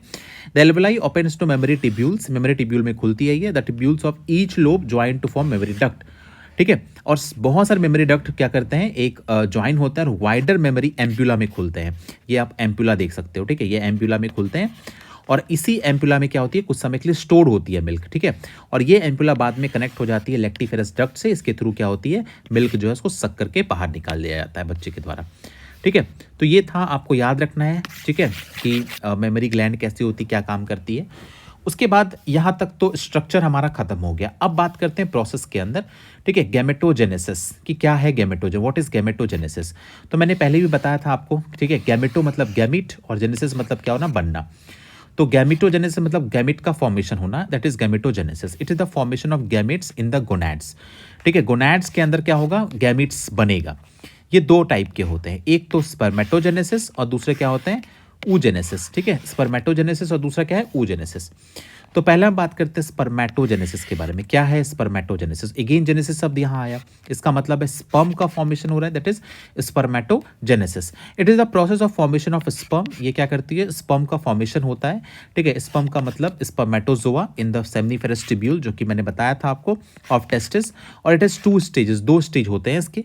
पहला है फॉर्मेशन ऑफ स्पर्मेटिड्स। ठीक है, in this sperm mother cells, जो स्पर्म मदर सेल्स होती है इसको स्पर्मेटोगोनिया कहते हैं या मेल जर्म सेल कहते हैं। ये प्रोड्यूस करती है क्या, स्पर्मेटिड। उसके बाद बात करते हैं स्पर्मियोजेनेसिस, जिसमें क्या होती है, स्पर्मेटिड ट्रांसफॉर्म होती है स्पर्म में। ये बहुत इंपॉर्टेंट है कि जब स्पर्मेटिड ट्रांसफॉर्म होती है स्पर्म में तो उसे हम क्या कहते हैं, स्पर्मियोजेनेसिस। ये आपको एमबीबीएस में भी, आपको जब एम्ब्रियोलॉजी पढ़ोगे तो उसमें भी आपको काम आएगा। ठीक है, स्पर्मियोजेनेसिस। ठीक है, उसके बाद बात करते हैं यहाँ पे एक सिमेटिक, अगर हम बात करें यहाँ पे रिप्रेजेंटेशन दिया गया कि कैसे होता है स्पर्मेटोजेनेसिस। अब देखो यहाँ पे ध्यान से समझना, हम इसको ले लेते हैं यहाँ पे। आप देखो ये जो है, ये अंदर का लाइनिंग है। किसका अंदर का लाइनिंग है, ये किसका अंदर का लाइनिंग है, तो ये सेमिनिफेरस ट्यूब्यूल के अंदर आप देख सकते हो इसके अंदर। ठीक है, अगर अंदर के साइड देखोगे तो ये जो आपको दिख रहा है ना, ये जो आपको दिख रहा है, ठीक है, ये है स्पर्मेटोगोनियम। ये क्या है, स्पर्मेटोगोनियम, स्पर्म मदर सेल। ठीक है, स्पर्म मदर सेल, ये आपको दिख रहा होगा, स्पर्म मदर सेल। अब ये क्या होगा, आगे आएगा और ये डिवाइड करेगा, है ना। पहले तो माइटोसिस करेगा, अपने नंबर को बढ़ाएगा। माइटोसिस करने के बाद अब इसके अंदर एक एक का क्या होगा, मियोसिस का प्रोसेस स्टार्ट होगा। जब मियोसिस होगा तो यहाँ पे क्या बनेगा, प्राइमरी स्पर्मेटोसाइट। प्राइमरी स्पर्मेटोसाइट के साथ उसके बाद क्या बनेगा, सेकेंडरी स्पर्मेटोसाइट। तो पहला स्पर्मेटोगोनियम था, फिर बनेगा प्राइमरी स्पर्मेटोसाइट, फिर बनेगा सेकेंडरी स्पर्मेटोसाइट, और फिर क्या बनेगा, स्पर्मेटिड, और फिर क्या बनेगा, स्पर्मेटोजोआ। ठीक है, स्पर्मेटिड, और फिर क्या बनेगा, स्पर्मेटोजोआ। ओके, अब देखो यहाँ पे ये 5 प्रोसेस जो है आपको देखने को मिलेगा। और उसके साथ साथ क्या होती है, तो सर्टोली सेल्स, ये दिख रहा है आपको, ये सेल्स जो है वो स्पर्म के साथ चिपका हुआ स्पर्म को नरिश करता है और मेच्योर करने में हेल्प करता है इसको। ठीक है, तो ये आप देख रहे हो कि कैसे एक स्पर्मेटोगोनियम जो है वो स्पर्मेटोजोआ में चेंज होता है। ठीक है, बदलता है स्पर्मेटोजोआ में। उसके बाद हम बात करते हैं आगे। ठीक है, अगर हम देखें यहाँ पे, ठीक है, अगर हम देखें यहाँ पे तो इसका इसी का सिमेटिक रिप्रेजेंटेशन दिया हुआ है। आप एक ले लो स्पर्मेटोगोनिया, जो अभी कितने का है, 46 क्रोमोसोम का है, 23 पेयर है। अब यहाँ पे माइटोसिस होके इसका नंबर बढ़ेगा। ठीक है, नंबर बढ़ा, अब ये करेगा क्या, माइटोसिस के बाद होगा मियोसिस। हमेशा याद रखिएगा, पहले माइटोसिस फिर मियोसिस। अब बनेगा जब मियोसिस होना स्टार्ट होगा तो ये क्या बनाएगा, प्राइमरी स्पर्मेटोसाइट बनाएगा। ये दिख रहा है आपको, प्राइमरी। अब ये क्या हो गया, अभी भी ये 2n है, ये प्राइमरी स्पर्मेटोसाइट तक क्या है, 2n है। ठीक है, 2n, मतलब कि 46 क्रोमोसोम्स है। अब यहाँ पे क्या होगा, स्टार्ट होगा फर्स्ट मियोटिक डिवीजन। पहले देखो नंबर बढ़ा कि 1 से 2, 2 से फिर कितना हो गया 4। अब इसके अंदर एक एक के अंदर क्या होगा, इस एक को पकड़ लेते हैं हम, एक एक के अंदर क्या होगा, मियोसिस होगा। फर्स्ट मियोटिक डिवीजन, मियोसिस आपको पता है कि 2 स्टेज में होता है। फर्स्ट डिवीजन होगा जिसमें कि क्या बनेगा, यहाँ पे 2 सेल बनेगा, ठीक है। अब यहाँ पे हाफ हो जाएगा ये, ठीक है। ये क्या है, सेकेंडरी स्पर्मेटोसाइट। ये क्या है, सेकेंडरी स्पर्मेटोसाइट। सेकेंडरी स्पर्मेटोसाइट के अगेन क्या होगा, यहाँ पे सेकेंड डिवीजन होगा और ये क्या बन जाएगा, ये स्पर्मेटिड बन जाएगा। क्या बन जाएगा, स्पर्मेटिड बन जाएगा। और स्पर्मेटिड के बाद क्या बन जाएगा, ये स्पर्मेटोजोआ बन जाएगा, ठीक है। तो ये था कहानी कि कैसे ये होता है। पहले क्या होगा, माइटोसिस, यहां से यहां तक क्या हो रहा है, माइटोसिस से क्या हुआ, नंबर बढ़ गया, नंबर बढ़ा, उसके बाद जो माइटोसिस के बाद जो सेल्स आए ना उसको क्या बोलेंगे, प्राइमरी स्पर्मेटोसाइट। और हर एक प्राइमरी स्पर्मेटोसाइट जो है आगे जाके क्या बन जाएगा, ये स्पर्मेटिड बन जाएगा, स्पर्मेटोजोआ बन जाएगा। स्पर्मेटिड के बाद स्पर्मेटोजोआ, ठीक है। तो इस तरह से अगर मैं बात करूं तो यहाँ पे आप देख सकते हैं। अब देखो यहाँ पे एक सेल, मतलब कि एक सेल जो है वो क्या कर रहा है, एक सेल यहाँ पे 4 स्पर्मेटोजोआ जो है वो बना रहा है। तो 4 spermatids are formed from each primary spermatocytes after spermiogenesis. Sperm heads embedded in the Sertoli cell. Spermiogenesis के बाद जो स्पर्म का हेड होता है वो एम्बेडेड होता है Sertoli सेल से, आप देख रहे हैं यहाँ पे, ठीक है, Sertoli सेल से एम्बेडेड होता है टू गेट नरिशमेंट, और then they released to the lumen of seminiferous tubule, और इसको कहते हैं स्पर्मिएशन, ठीक है। क्या कहते हैं, स्पर्मिएशन। जब स्पर्मेटिड बदल जाता है ना स्पर्म में, उसे क्या कहते हैं, स्पर्मिएशन कहते हैं, ठीक है। अगर हम बात करते हैं यहाँ पे role of hormones in the spermatogenesis, अच्छा हार्मोन्स जो आपने पढ़ा था उसका क्या रोल होता है। तो सबसे पहला आप देखो, जैसे ही अगर हम बात करते हैं हार्मोन्स की बारी आती है तो सबसे पहले नाम लेना पड़ता है हमें GnRH की, ठीक है, GnRH, गोनेडोट्रोपिन रिलीजिंग हार्मोन। कहाँ से निकलता है, हाइपोथैलेमस से।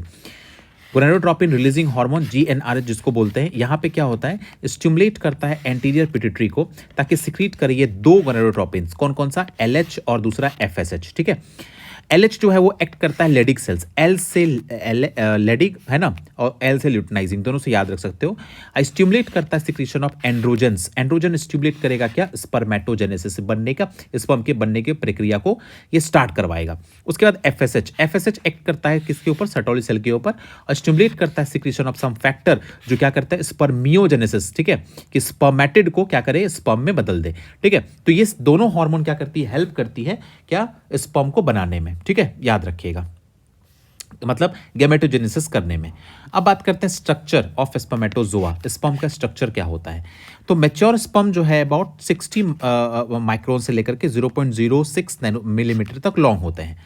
अब plasma membrane envelop the whole body of sperm, एक प्लाज्मा मेम्ब्रेन, क्योंकि ये भी सेल है तो उसका पूरा बॉडी जो है वो एनवेलप होता है। और स्पर्म के पास 3 रीजन्स होते हैं। पहला है हेड, तो ओवल शेप होती है, formed of nucleus and acrosome. Acrosome is formed from the Golgi complex, बहुत इंपॉर्टेंट है, याद रखिएगा, आगे भी MBBS में भी यही आपको सेम चीज़ पढ़ना है। एक्रोजोम जो है बेसिक यही है, ये किससे बनी होती है, बहुत इंपॉर्टेंट है, गोल्जी कॉम्प्लेक्स है, और इसके पास लाइटिक एंजाइम्स होते हैं जो आगे चल के जब ये फ्यूज करेगा ना, किसको तोड़ेगा ना, कोरोना रेडियाटा और जोना प्लूसिडा को, उस समय काम आएंगे, ठीक है, रिएक्शंस में काम आते हैं। Behind the head is a neck है। और अगर हम बात करते हैं तो देखेंगे उसके बाद, ये तो हमारा हेड वाला पोर्शन खत्म हो गया। मिडिल पीस में बात करते हैं, इसके पास एक्सियल फिलामेंट होती है, surround bye mitochondria, cytoplasm. Mitochondria produce करती है energy for the sperm motility, ठीक है, यहाँ पे क्या होती है, माइटोकॉन्ड्रिया होती है।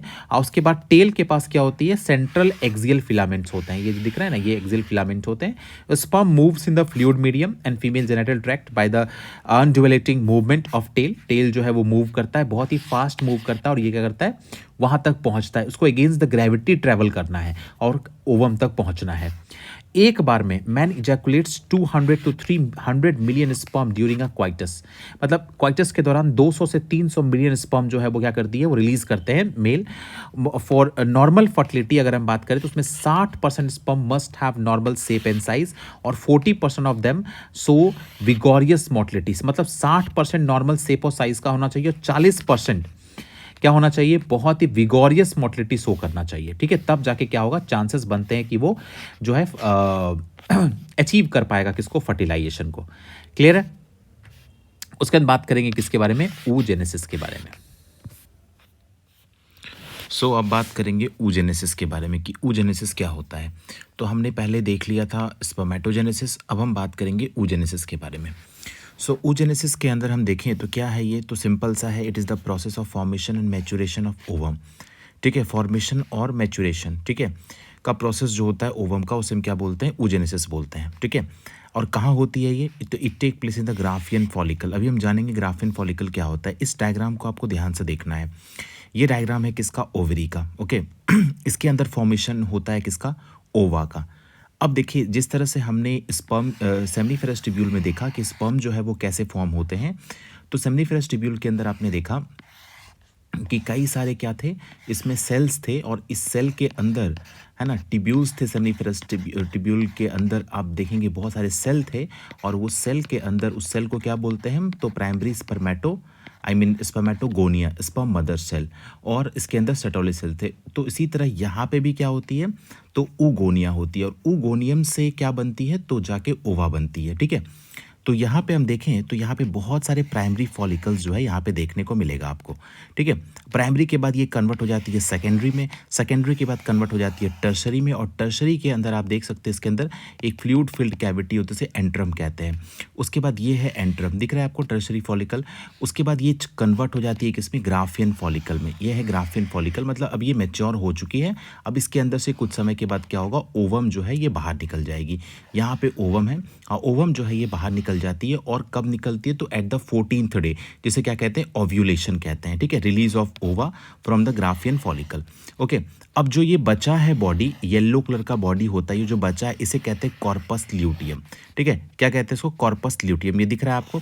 अब ये कॉर्पस ल्यूटियम जो है वो क्या करता है, अब तक जब तक ये डेवलप हो रहा है ना, तब तक ये क्या करती है, निकालती है ईस्ट्रोजन।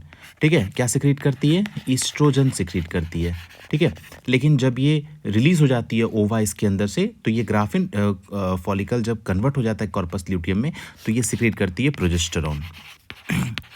प्रोजेस्टेरॉन, ये आपको याद रखना है। ठीक है, एस्ट्रोजन और प्रोजेस्टेरॉन कहाँ से निकलता है। अब इसके अंदर देखते हैं, oogenesis इनिशिएट होता है एम्ब्रियोनिक स्टेज में, within the when the 2 million of egg mother cell, जिसको उगोनिया कहते हैं, फॉर्म्ड हो जाती है विद इन ईच ओवरी। हर एक ओवरी में लगभग 2 मिलियन उगोनिया बनती है, लेकिन ये सारी उगोनिया यूज नहीं होती है। ठीक है, अभी आगे बात करेंगे। अब देखो लिखा है कि no more oogonia are formed and added after birth. ये स्टेटमेंट में क्वेश्चन आ सकते हैं आपके। ठीक है, एसेशन रीजन में क्वेश्चन आ सकते हैं, तो इसलिए इसको ध्यान से देखिएगा। अब ये बोल रहा है कि कोई भी उगोनिया ऐड नहीं होती है बर्थ के बाद। उगोनिया मल्टीप्लाई करके प्राइमरी oocytes बनाती है, जिस तरह से स्पर्मेटोगोनिया कर रही थी, प्राइमरी oocyte बनाती है। They enter the profess first of meiosis. ये भी आपको याद रखना है, बहुत इंपॉर्टेंट है। ये एंटर कर जाती है प्रोफेस फर्स्ट, क्योंकि प्राइमरी oocyte कोशिश करती है कि हम क्या करें, हम सेकेंडरी बनाएं, लेकिन वो सेकेंडरी नहीं बन पाती है, और ये प्रोफेस फर्स्ट में जाके क्या होती है, अरेस्ट हो जाती है टेम्पोरली। ठीक है, एट दैट स्टेज। अब आप आई आपको बात समझ में कि प्राइमरी oocyte जो है वो जाके प्रोफेस फर्स्ट में मियोसिस का वो जाके क्या करती है, अरेस्ट हो जाती है टेम्पोररी। ठीक है, उस स्टेज के अंदर। अब ये फंक्शनल कब होगी, तो ध्यान से देखो। Each primary oocyte get surrounded by a layer of granulosa cells, और क्या बनाती है, प्राइमरी फॉलिकल बनाती है। ये रहा ये जो आप देख रहे हो ना, कई सारे लेयर क्या होती है ग्रेन्युलोसा की, बहुत सारे लेयर जो है इसको चारों बगल से घेर लेती है। ठीक है, मेनी प्राइमरी फॉलिकल डिजनरेट। अब देखो, प्राइमरी फॉलिकल बहुत सारे डिजनरेट हो जाते हैं at the phase from the birth to puberty, मतलब जन्म से लेकर के प्यूबर्टी। प्यूबर्टी में ये फंक्शनल होगी ना, तो उससे पहले बहुत सारे क्या होते हैं, डिजनरेट कर जाते हैं, और प्यूबर्टी तक पहुंचते पहुंचते सिर्फ 60,000 से 80,000 प्राइमरी फॉलिकल जो है वो लेफ्ट हो रहती है ये ओवरी में। याद रहेगा, तो पहले मिलियंस में थे, लेकिन जो है प्यूबर्टी तक पहुंचते पहुंचते ये क्या होते हैं, 60,000 से 80,000 रहते हैं। इसमें भी सारे यूज़ नहीं होते हैं। अब बात करते हैं primary follicle gate surrounded bye मोर लेयर्स, और जैसे जैसे समय बीतता है तो प्राइमरी फॉलिकल और लेयर से क्या होती है, सराउंड हो जाती है। ठीक है, ऑफ ग्रेन्युलोसा सेल्स। याद रखिएगा, ग्रेन्युलोसा सेल्स जो है वो उसे सराउंड होती है ये। ठीक है, कई सारे लेयर, और देन एड न्यू थीका, और ये एक नया थीका और बना लेती है इसके चारों बगल। ठीक है, इस लेयर को हम थीका बोल रहे हैं, और फिर क्या होती है, इसे क्या बोलते हैं, सेकेंडरी फॉलिकल बोलना स्टार्ट कर देते हैं। ठीक है, सेकेंडरी फॉलिकल फिर कन्वर्ट हो जाती है किसमें, टर्सरी फॉलिकल में। सेकेंडरी फॉलिकल ट्रांसफॉर्म हो जाती है किसमें, टर्सरी फॉलिकल में, और it has a fluid filled cavity. कैसे पहचानेंगे कि वो टर्सरी फॉलिकल है, इसके पास फ्लूइड फिल्ड कैविटी होगा, इसे हम एंट्रम कहते हैं। The theca layer forms an inner theca interna, और अंदर वाला थीका इंटरना होता है और बाहर वाला थीका एक्सटर्ना होता है। इस लेयर को हम थीका बोल रहे हैं। ठीक है, ये जो लेयर है ना, इस लेयर को हम थीका बोल रहे हैं। अंदर वाला इंटरना और बाहर वाला क्या होगा, एक्सटर्ना। ठीक है The primary oocyte in the tertiary follicle grow and undergoes first unequal meiotic division। अब ये कब हो रहा है? जब प्यूबर्टी में पहुंच गया, ठीक है। तो टर्शियरी फॉलिकल ग्रो होती है और अंडरगोज करती है फर्स्ट अनइक्वल meiotic डिवीजन करती है ना, और to form a large secondary oocyte, जिसको अब देखो प्राइमरी oocyte पहले 2n था, अब ये क्या बन गया? सेकेंडरी होके n बन गया, ठीक है। और पहला पोलर बॉडी बन के तैयार होता है, वो भी क्या होता है? हैप्लॉइड होता है। एन मतलब haploid. So secondary oocyte retain the nutrient rich cytoplasm of primary oocyte। अब यहाँ पे अनइक्वल डिवीजन को देखो, यहाँ पे यहाँ तक तो आपको पता है कि ये 2n तक है, ठीक है। सेम स्पर्मेटोजेनेसिस जैसा हो रहा था ना, स्पर्मेटोगोनिया जैसे डिवाइड किया था, उसी तरह सेम टू सेम है। तो यहाँ तक तो आपको याद रखना है कि ये भी 46 का है, ठीक है। और यहाँ पे माइटोसिस का डिफ्रेंसिएशन होता है, तो 1 से 2, 2 से फिर क्या होता है? 4 बनता है। तो यहाँ तक भी 46 है। ये है प्राइमरी oocyte। इसी में जाके ये अरेस्ट हो गई थी, कंप्लीट नहीं हो पाई थी। तो फिर जब प्यूबर्टी आती है, तो यहाँ पे आप देख सकते हो प्यूबर्टी आती है, तो यहाँ पे क्या होता है? यहाँ पे अब डिवीजन स्टार्ट होता है, ठीक है। और ये ओव्यूलेशन से पहले हो रहा है। अब यहाँ पे क्या होगा? पहले M1 डिवीजन होगा, ठीक है। जब M1 डिवीजन होगा, अगर हम बात करते हैं, ये जो प्राइमरी, इसको हमने यहाँ ले लिया, ठीक है। प्राइमरी oocyte है, इसको हमने यहाँ ले लिया। अब पहला M1 होगा, मियोसिस फर्स्ट। तो जब होगा तो पहला ये क्या बनेगा? पोलर बॉडी बनेगा, फर्स्ट पोलर बॉडी बनेगा, ठीक है। और दूसरा जो है वो ये जो है ये सेकेंडरी, अगर हम बात करते हैं, ये क्या बनेगी? तो सेकेंडरी oocyte बन के तैयार होगी, और ये जो है ये हैप्लॉइड होगी, याद रखना, ठीक है। अब देखो, एक छोटी और एक बड़ी होने के कारण इसका नाम पड़ा है अनइक्वल डिवीजन। अनइक्वल क्यों पड़ा? बिकॉज इसके साइटोप्लाज्म के जो अधिकतर हिस्से हैं ना, वो इसके पास चली गई, ठीक है। अब मैं बताऊंगा साइटोप्लाज्म की बड़ी और छोटी क्यों होती है। उसके बाद फिर अगेन आपको पता है मियोसिस 2 बार होता है, फिर यहाँ पे M2 होगा, और M2 में भी अनइक्वल डिवीजन होगी, सेकेंड पोलर बॉडी बन के तैयार होगी। ये क्या है? सेकेंड पोलर बॉडी, ठीक है। और फिर यहाँ पे क्या क्या बन के तैयार होगी? तो हमारी जो है यहाँ पे जो है ओवम बन के तैयार हो जाएगी, ठीक है। इसका भी N होगा।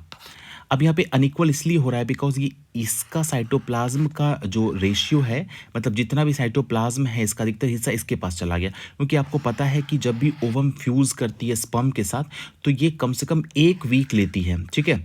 1 वीक लेती है कि इम्प्लांट होने, तब तक जो है न्यूट्रिएंट रिच साइटोप्लाज्म का होना बहुत ज़रूरी है, ठीक है। उस एम्ब्रियो को जो न्यूट्रिएंट्स मिलती है वो इसी से मिलती है, इसलिए इसका साइज़ जो है वो क्या होता है? बड़ा होता है, और इसका जो साइज़ है पोलर बॉडी का छोटा, क्योंकि इसके न्यूट्रिएंट्स जो है वो क्या होते हैं? वो इसमें चले जाते हैं, ठीक है। वही बात यहाँ पे लिखी हुई है, जो है आप देख सकते हैं, ठीक है। अनइक्वल यहाँ पे क्या बोला? So the secondary oocyte retain nutrient rich cytoplasm of the primary oocyte, ठीक है। उसके बाद बात करते हैं, it is known that whether the first polar body divides further और डिजनरेट। अब ये बताती है डिवाइड करती है और डिजनरेट कर जाती है। तो कुछ में देखा गया कि डिवाइड करती है आगे, लेकिन ये यहाँ पे इंपॉर्टेंट नहीं है, आप जब MBBS में जाओगे तो आप पढ़ोगे। उसके बाद बात करते हैं tertiary follicle further changes into mature follicle, है ना, सो ग्राफियन फॉलिकल कहते हैं। उसके बाद secondary oocyte forms a new membrane, जिसको कहते हैं जोना। अब याद रखिएगा, सेकेंडरी oocyte जो बनाना, अब एक नया लेयर ये बना लेती है। पहले तो ग्रेनुलोसा था, अब ये नया लेयर बना लेगी, उसका नाम है जोना पेलुसिडा, ठीक है। ग्राफियन फॉलिकल नॉट रप्चर, अब ग्राफियन फॉलिकल क्या हो जाएगा? रप्चर कर जाएगा, और फिर यहाँ पे सेकेंडरी oocyte जो ओवम था, अभी ये सेकेंडरी oocyte, इसको हम ओवम बोल रहे हैं, फ्रॉम द ओवरी, इसे हम क्या कहते हैं? ये बाहर हो जाएगा, रिलीज हो जाएगा, और इसे हम क्या बोलते हैं? ओव्यूलेशन कहते हैं। फिर से ध्यान से सुनिए, सेकेंडरी oocyte जो है एक नया मेम्ब्रेन बना लेगा, इसका नाम क्या है? जोना पेलुसिडा, ठीक है। और इसके अंदर है, ये जो दिख रहा है ना आपको, इसके अंदर है सेकेंडरी oocyte जो अभी आप पढ़ रहे हो, ठीक है, याद रखना। तो इसे हम क्या कहते हैं? ग्राफिन फॉलिकल अब रप्चर होगा और रिलीज करेगा किसको? सेकेंडरी oocyte, जिसको हम ओवम बोल रहे हैं, ठीक है। और इसको क्या कहते हैं? दिस इज ओव्यूलेशन, इसी को क्या बोलते हैं?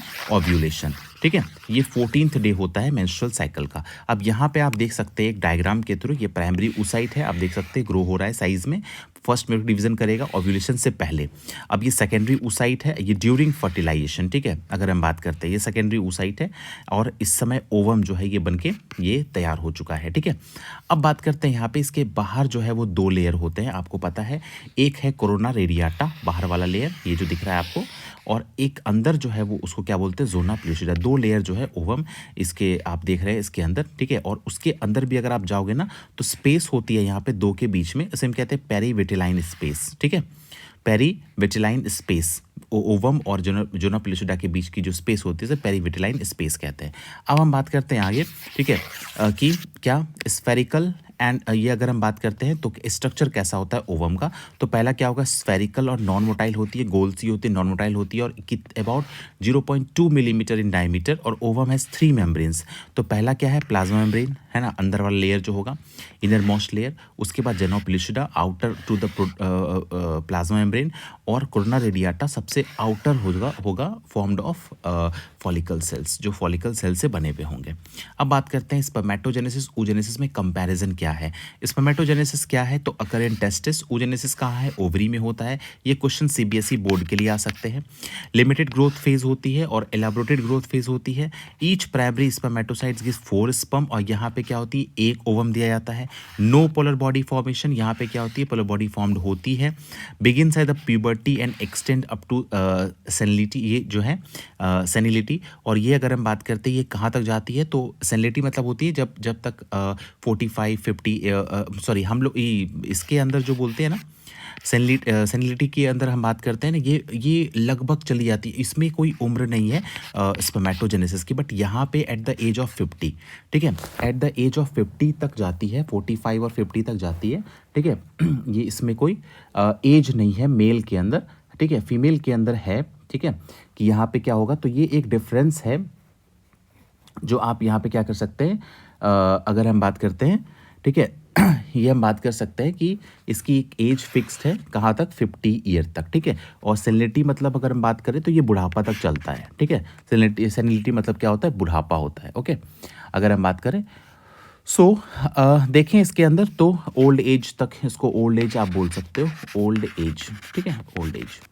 उसके लेकिन ये जो है अप टू 50 तक जाता है, इसे क्या कहते हैं, मेनोपॉज, उसके बाद आ जाते हैं। उसके बाद हम बात करते हैं आगे मेंस्ट्रुअल साइकिल के बारे में, कि मेंस्ट्रुअल साइकिल और रिप्रोडक्टिव साइकिल है क्या, ठीक है। तो it is the cyclic event start from one menstruation, है ना, till the next during the reproductive period from the puberty to menopause of a women's life. Its duration जो है वो कितना है, 28 to 29 days. Menstrual cycle also seen in the other primates जैसे हो गए जो अपने हाथों वगैरह का इस्तेमाल करते हैं ना, उसको बोलते हैं प्राइमेट्स, ठीक है। और भी बहुत सारे कैटेगरी, मैं तो एक ही चीज़ को याद रखता हूँ, जो अपने हाथों का इस्तेमाल करते हैं, जैसे मंकी हो गया, ठीक है, एप्स हो गए, ये सब जो है वो आते हैं, प्राइमेट्स उसको बोलते हैं, ठीक है। ये इसमें हम ह्यूमन के साथ साथ इसमें भी देखने को मिलता है। मेंस्ट्रुअल साइकिल अकर इन इंक्लूड्स ओवेरियन साइकिल, चेंजेस होती है ओवरी के अंदर, और यूट्राइन साइकिल मतलब यूट्रस के अंदर भी बदलाव, दोनों जगह बदलाव होती है, ठीक है, changes in the uterus, oviduct और vagina. Menstrual cycle has the following phase. अब यहाँ पे कौन कौन सा फेज है वो आपको याद रखना है। सबसे पहला फेज, ये बहुत इंपॉर्टेंट है, सबसे पहला फेज क्या होगा, मेंस्ट्रुअल फेज, जो फर्स्ट से लेकर 5th डे तक होता है। The cycle starts with the menstrual flow, मतलब ब्लीडिंग के साथ स्टार्ट होगी, और it last for 3 to 5 days, और ये 3 से 5 दिन तक क्या होगी, ये चलेगी। उसके बाद menstruation occur if the released ovum is not fertilize, और मेंस्ट्रुएशन तभी होगा जब रिलीज्ड ओवम फर्टिलाइज नहीं करता है। It result the breakdown of endometrial lining and uterine blood vessels, ठीक है, that comes out through the vagina. और वहाँ पे जो स्टोर हुआ था ना, अगर हम बात करें तो अगर हम एक डायग्राम यहाँ देखें तो यहाँ पे जो स्टोर हुआ था, है ना, उस दौरान तो ये जो है वो लाइन सेड करती है, ठीक है, ये लाइन जो सेड करेगी इसको क्या बोलते हैं, मेंस्ट्रुएशन बोलते हैं, ठीक है।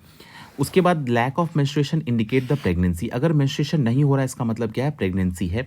इट मे बी कॉज, और इसके वजह से भी हो सकता है कि स्ट्रेस है, पुअर हेल्थ है, ब्लड नहीं है, एनीमिया है, इसके वजह से भी हो सकते हैं। अब बात करते हैं मिनार्क के बारे में। मिनार्क क्या है, the first menstruation during the, है ना, प्यूबर्टी, जब पहला बिगनिंग ऑफ मेंस्ट्रुएशन से क्या कहते हैं, मिनार्क कहते हैं, ठीक है। दूसरा जो फेज है इसका वो है फॉलिकुलर फेज, ठीक है, इसको प्रोलिफरेटिव फेज भी कहते हैं, 5th से लेकर के 13th डे तक होता है। It start from the 5th day after the menstruation and completed with in 8 to 12 days, है ना, 8 से 12वां दिन तक ये कंप्लीट होता है, चलता है। In this phase the action of gonadotropins जो होती है FSH और LH फ्रॉम द पिट्यूटरी अकर, ये कहाँ से स्टार्ट होती है, तो गोनाडोट्रोपिन रिलीजिंग हार्मोन जो आप देख रहे हो ना, वो रिलीज करवाती है पिट्यूटरी से, कौन सा, FSH और LH फ्रॉम द पिट्यूटरी अकर, और यहाँ पे अकर यहाँ से निकलती है, और FSH स्टिमुलेट करती है। इसका काम क्या क्या है, पहला तो डेवलपमेंट करेगी प्राइमरी फॉलिकल का, है ना, इनटू ग्राफियन फॉलिकल, और सिक्रीशन करवाएगी एस्ट्रोजन का बाय द ग्राफियन फॉलिकल्स, और एस्ट्रोजन स्टिमुलेट करती है proliferation of ruptured uterine endometrium and mucus lining of oviduct and vagina, ठीक है, प्रोलिफरेट मतलब बढ़ाना, ठीक है। उसके बाद development of secondary sexual characters, female के अंदर डेवलपमेंट ऑफ ब्रेस्ट हो गया, ठीक है, और सुप्रेशन ऑफ FSH सिक्रीशन, ओके। अब क्या होगा, FSH सिक्रीशन कम हो जाएगा, and and secretion of LH अगर हम बात करते हैं यूरोटाइजिंग हार्मोन, ये सर्ज पे चला जाएगा, ठीक है। उसके बाद हम बात करते हैं थर्ड फेज क्या होती है, ओव्यूलेटरी फेज। इस दौरान क्या होती है, LH और FSH जो है वो पीक लेवल अटेंड कर जाती है in the middle of the cycle. यहाँ पे आप देख सकते हो, ठीक है, LH और FSH की दोनों पीक पे चली जाती है और इसी दौरान क्या होता है, यहाँ पे रिलीज होता है क्या, ओवम। ओके, तो रैपिड सिक्रीशन ऑफ LH और सर्ज जिसको कहते हैं इंड्यूस करती है rupture of Graafian follicle and thereby ovulation on the 14th day, ठीक है। ओव्यूलेशन जो है वो 14th डे पे ओव्यूलेशन हो जाता है। उसके बाद सिक्रेटरी, इसको बोलते हैं ल्यूटियल फेज, ठीक है। और 15 to 28th डे क्या होती है, ल्यूटियल फेज होती है। After ovulation graphene follicle transform हो जाती है किसमें, येलो कलर्ड अगर हम बात करते हैं endocrine mass called the corpus luteum, और इट सिक्रीट्स, क्या सिक्रीट करती है, प्रोजेस्टेरॉन। अब बात करते हैं फंक्शंस क्या है प्रोजेस्टेरॉन के। तो प्रोजेस्टेरॉन क्या है, it makes the endometrium maximum vascular, बहुत ज़्यादा वास्कुलर मतलब बना देता है, थिक बनाता है और सॉफ्ट। दस the uterus get ready for the implantation, और यूट्रस जो है इम्प्लांटेशन के लिए रेडी हो जाता है। ये इनहिबिट करता है FSH के सिक्रीशन को to prevent the development of a second ovarian follicle, ताकि सेकेंड ओवेरियन फॉलिकल ना बने। उसके बाद हम बात करते हैं इसके निगेटिव फीडबैक हम कहते हैं मैकेनिज्म, ठीक है। यहाँ पे भी आपने देखा ना कि एक सुप्रेस हो रहा है, ठीक है। यहाँ पे एक लाइन यहाँ पे दिया हुआ है ना, suppression of FSH secretion, FSH secretion कम हो जाती है क्योंकि यहाँ पे निगेटिव फीडबैक जाती है। निगेटिव फीडबैक अभी आप लोग नहीं पढ़ना है, बट स्टिल जो है कोई भी चीज़ अगर बढ़ती है ना, जैसे कोई चीज़ बहुत ज़्यादा बढ़ रही है तो वो क्या करती है, वो जो बढ़ी हुई अमाउंट है वो क्या करते हैं, वो जाके जहाँ से निकल रही है ना उसको स्विच ऑफ कर देती है, ठीक है। इसे कहते हैं निगेटिव फीडबैक मैकेनिज्म, ठीक है। तो इससे क्या हुआ कि यहाँ पे maximum inhibit the FSH secretion to prevent development of second ovarian follicle, ठीक है। तो प्रोजेस्टेरॉन क्या करती है, तो ये इसको बंद करवा देती है किसको, FSH को, ठीक है, ताकि दूसरा ओवेरियन फॉलिकल है वो मैच्योर ना हो। If fertilization does not occur, लेकिन फर्टिलाइजेशन अगर नहीं होगा तो कॉर्पस ल्यूटियम रीजनरेट कर जाती है।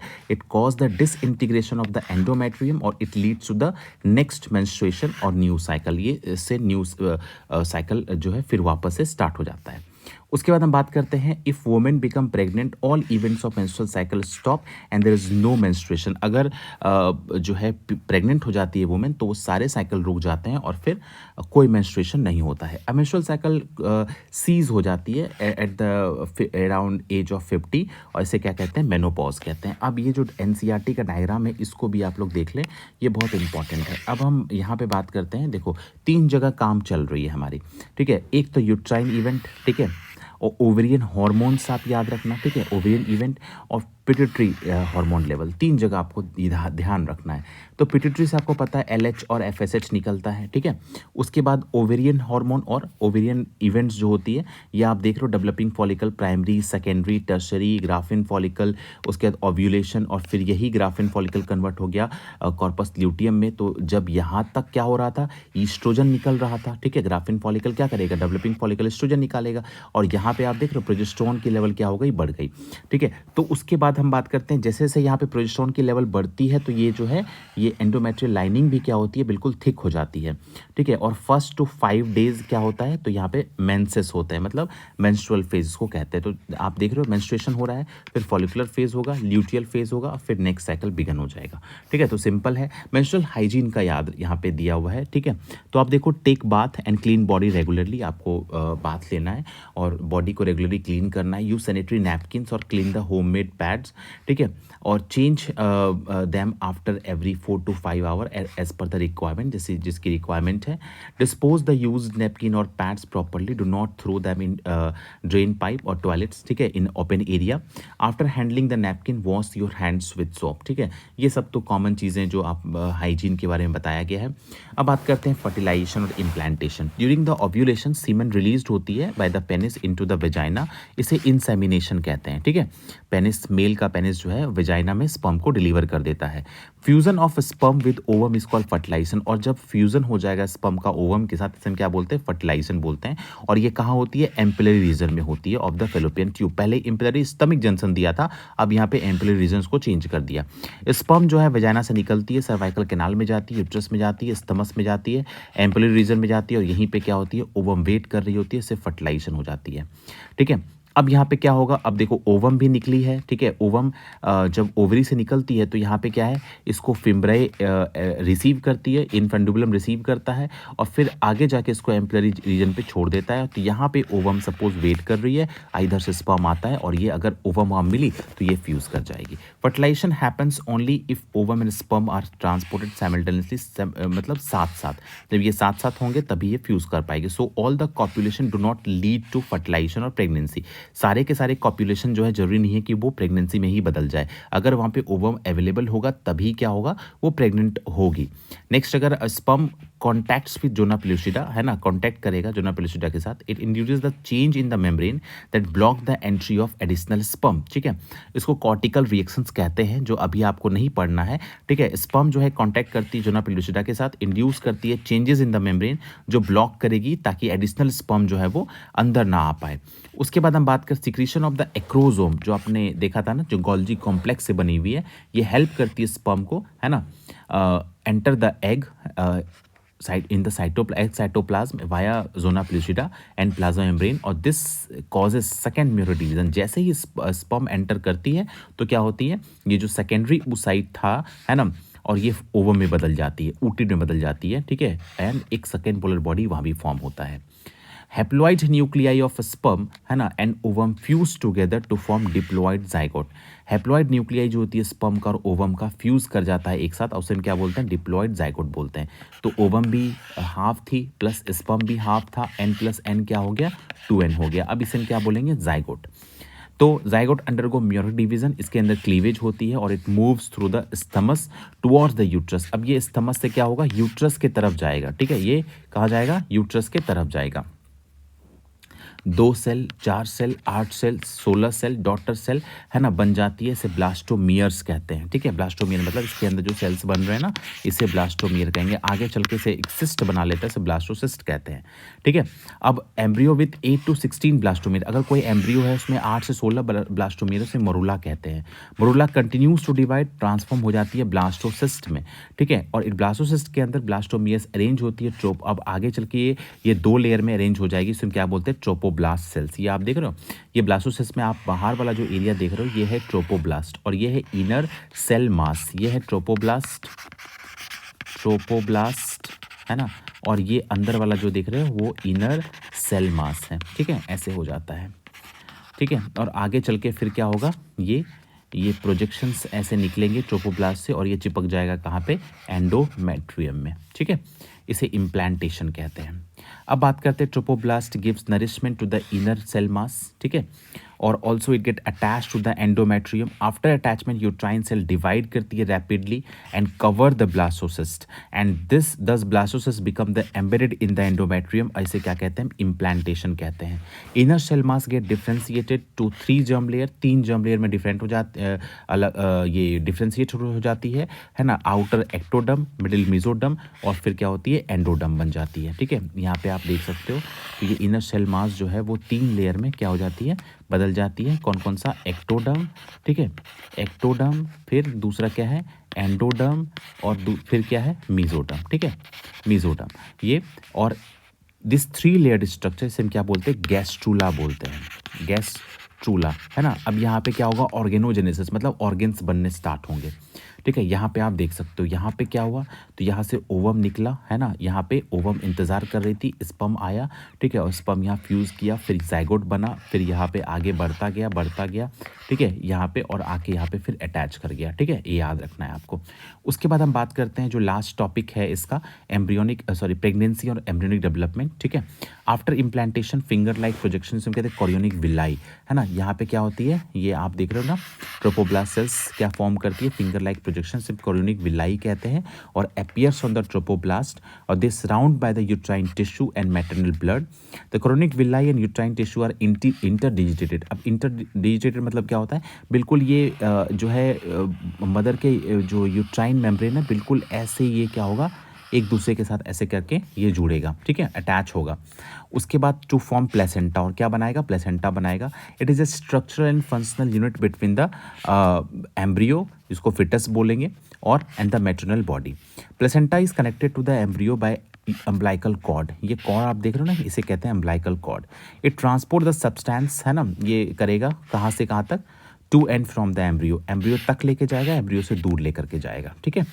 उसके बाद बात करते हैं, ये रिमूव करेगा CO2 और excretory waste from the fetus, act as a endocrine gland, और ये ग्लैंड की तरह भी काम करेगा, ठीक है। सॉरी, यहाँ पे फंक्शंस ऑफ प्लेसेंटा हम देखें तो क्या क्या दिया हुआ, पहला act as a barrier between the foetus and mother, mother और फीटस के बीच में बैरियर की तरह काम करेगा, सप्लाई करेगा ऑक्सीजन न्यूट्रिएंट्स, है ना, from the mother to fetus. उसके बाद रिमूव करेगा CO2 और excretory waste from the fetus, और एक्ट करेगा as a endocrine glands, secrete करेगा ह्यूमन कोरियोनिक गोनाडोट्रोपिन HCG, बहुत इंपॉर्टेंट है, human placental lactogen HPL, estrogen और प्रोजेस्टेरॉन और रिलैक्सिन हार्मोन भी सिक्रीट करेगा। Relaxin is also secreted by ovary, ovary से भी ये सिक्रीट होती है। During pregnancy estrogen, progesterone, cortisol, prolactin, thyroxine, ये सब की लेवल बढ़ जाती है, are increased in maternal blood.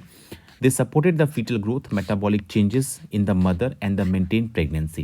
The germ layer is give rise to all tissue, है ना, organs, जो germ layer होती है, ठीक है, वो तीनों सभी टिश्यू ऑर्गन्स को जन्म देती है।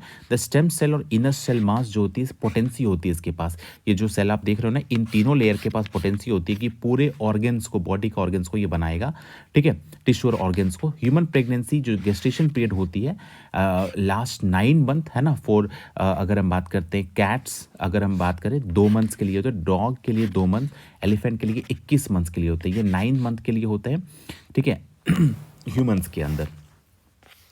Changes in the embryo during the pregnancy, pregnancy के दौरान एम्ब्रियो के अंदर क्या क्या बदलाव होती है। After 1 month heart is formed, and of the second month, है ना, लिम्स और डिजिट्स आर फॉर्म्ड, ठीक है, हाथ पैर और उंगलियां बन जाती है, और end of the 12 week first trimester जब हो जाता है तो मेजर ऑर्गन्स जैसे लिम्स हो गया, एक्सटर्नल जेनेटल ऑर्गन्स हो गए, ये डेवलप्ड हो जाते हैं। During the 5th month first movement of foetus और appearance of hair on the head, और एंड ऑफ 24 वीक्स, है ना, second trimester, body is covered with fine hair, eyelid separate हो जाती है और आई लेसेस आर फॉर्म्ड, ठीक है, और एंड ऑफ 9 मंथ्स, है ना, रेडी हो जाती है डिलीवरी के लिए। अब बात करते हैं पाचुरेशन और लैक्टेशन।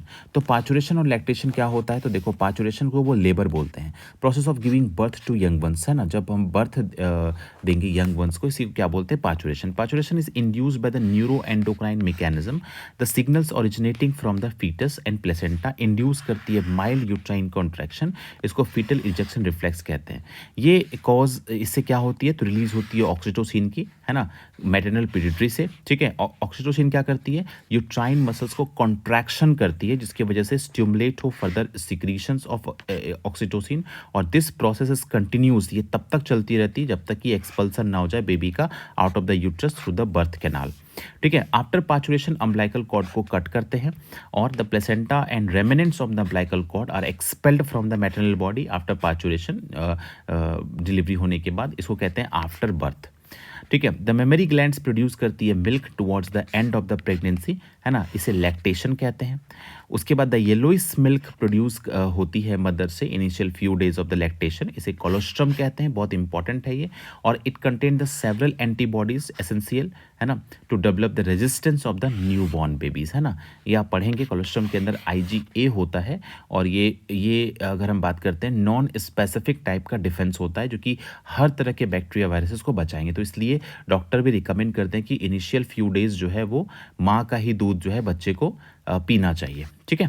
तो इस तरह से हमारी ये चैप्टर जो है वो समाप्त हुई, और अगर आपको कोई डाउट है, कोई किसी तरह की कोई दिक्कत है, इस तरह से हम हर एक चैप्टर को एक एक करके करेंगे, ताकि आपका जो एग्ज़ाम है उसमें दोनों चीज़ कर सकें, आप लिख सकें आप अच्छे से, बोर्ड के लिए और नीट के लिए भी इंपॉर्टेंट हो जाता है।